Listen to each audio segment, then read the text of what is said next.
Friends, இன்றைக்கி நான் video topic உள்ள போகிறதுக்கு முன்னாடி ஒரு முக்கியமான விஷயம் சொல்லிக்கிறேன். கொஞ்ச நாளாக மார்வல் டிசிலேருந்து பெருசாக இந்த ப்ராஜெக்ட்டும் ரிலீஸ் ஆகுதில்லை. கடைசியாக மார்வல்லேருந்து பெருசாக ரிலீஸ் ஆகி அதுலேருந்து சம்மர் செஞ்சுட்டு பண்ண ஒரே படம்னா அது டெட்பூல் அண்ட் வால்வரின் தான். அதுவும் ஆர்னேட்டர்னால நல்லா பற்றி பேச முடியாது. மற்றபடி டிசி படம் போனால் அதுதான் ஜேம்ஸ் கன் ரீபூட் பண்ணி இப்போ மறுபடியும் ஃபஸ்ட்லேருந்து சூப்பர்மேன் படத்தை ரிலீஸ் பண்ண போகிறாங்க. அதுக்கு நடுவில் இருக்க கேப்பில் காலிவுட்டில் என்னென்ன நடக்குதுன்னு வந்து பார்த்தா என்னென்னமோ சொல்கிறாங்க. 1000 crores இல்லைன்னு சொல்கிறாங்க. மற்ற இண்டஸ்ட்ரி மாதிரி ஒர்க்கும் இல்லைன்னு சொல்கிறாங்க.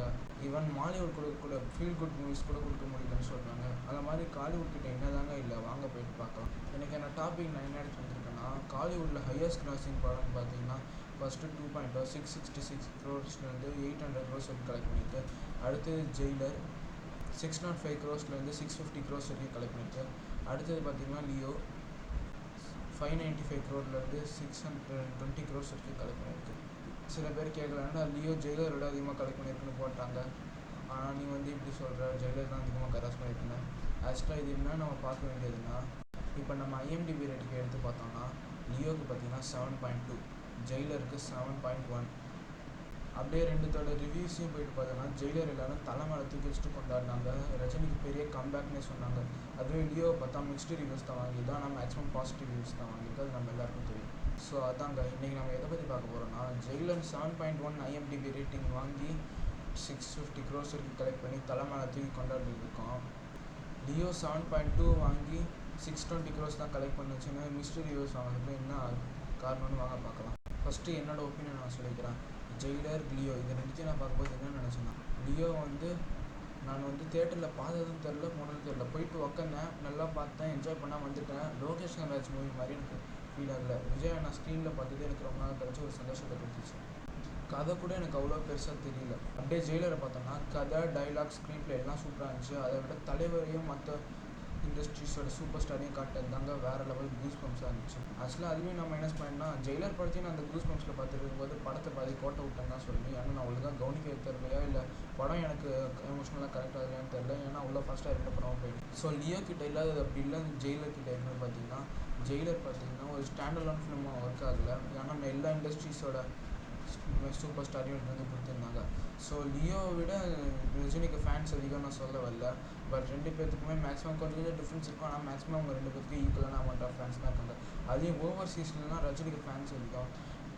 முக்கியமாக 2.0 எந்திரியன் ரெண்டு மூவியால் 2.0லாம் பார்த்தீங்கன்னா ஹிந்தியில் 182 crores கலெக்ட் பண்ணி சலார் விடையுமே அதிகமாக கலெக்ட் பண்ணிடுச்சு.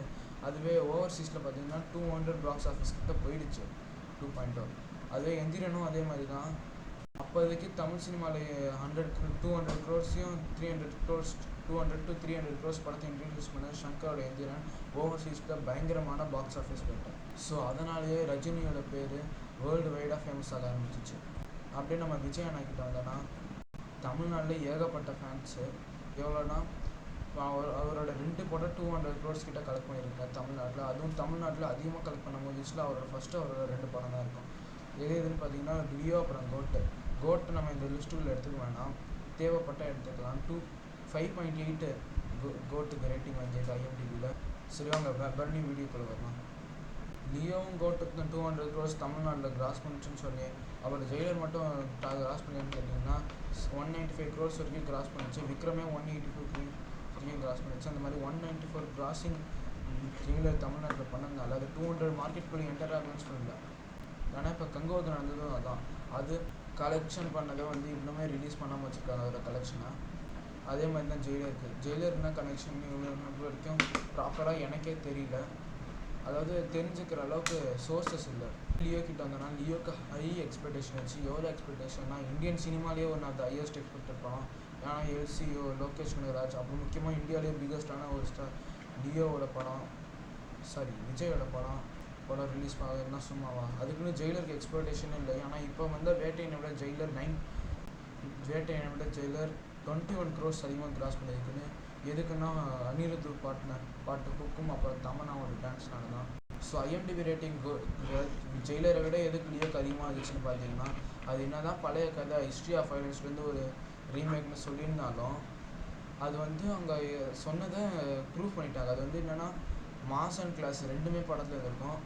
ஏன்னா போன வருஷம் 2023 அப்போ பார்க்கும்போதுனா கூட எனக்கு அவ்வளோ படம் ஒர்க் அவுட் ஆகலை. ஆனால் இந்த வருஷம் பார்க்கும்போது அந்த படத்தோட எப்படி ஒரு நம்ம கண்டுக்காமல் விட்டோம் படத்தில். அது வந்து கதையிலேயே நமக்கு ஒரு எல்லாமே சூப்பராக இருந்தது, கதை மட்டும் நல்லா இல்லைன்னு சொல்லிட்டு நம்ம தள்ளிட்டோம். அதே விஷயம் தான் கோட்டுக்கு நடந்துச்சு. கோட்டுக்கு கதைலாம் நல்லா இருந்துச்சு, ஆனால் ஏகப்பட்ட இடத்துல நிறைய பிளாட் வச்சுருக்கிறதுனாலே அது IMDb 5.8 வரைக்கும் போணுச்சு. அதுக்கப்புறம் நான் முக்கியமாக இதை பற்றி பேசியே ஆகணும். லியோவோட மேக்கிங் எக்ஸ்ட்ராடினரியான மேக்கிங். 2.2க்கு அளவுக்கு வந்துச்சு அந்த மேக்கிங். தமிழ் சினிமாலேயே one of the best making அந்த படத்துக்கு இருந்திருக்கு.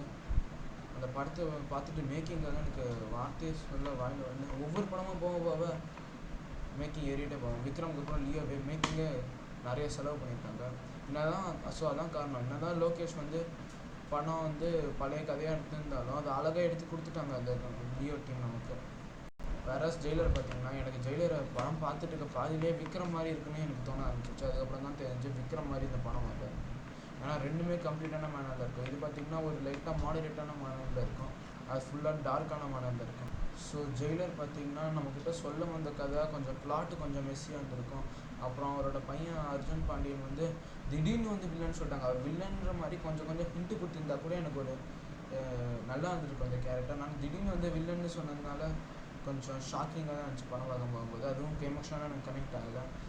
வேற லியோ பார்த்திங்கன்னா டாப் டு பாட்டம் எல்லாம் நல்லா பண்ணியிருந்தாங்க. கதை மட்டும் இன்னும் கொஞ்சம் ரைட்டிங்கும் கதையும் இன்னும் கொஞ்சம் நல்லா இருந்து ஆண்டனி தாஸ் மற்றும் அலோன் தாஸ்க்கு நல்ல இம்பார்ட்டன்ஸ் கொடுத்துருந்தாங்கன்னா படம் கண்டிப்பாக 700 crores 1000 crores போகிறதுக்கு கூட வாய்ப்பு இருந்திருக்கு. லியோ டீம் தான் அதை வந்து போட்டு விட்டாங்க. ஏன்னா 106 crore 129 crore கலெக்ட் பண்ணேன் ஃபஸ்ட் டே கலெக்ட் பண்ணேன். ஜவான் பட்டானே அவ்வளோ கலெக்ட் பண்ண போது லியோவால் முடியாதாங்க. ஸோ அவ்வளோதாங்க இன்றைக்கான வீடியோ. வாங்க உங்களை அடுத்த வீடியோவில் நான் மீட் பண்ணுறேன்.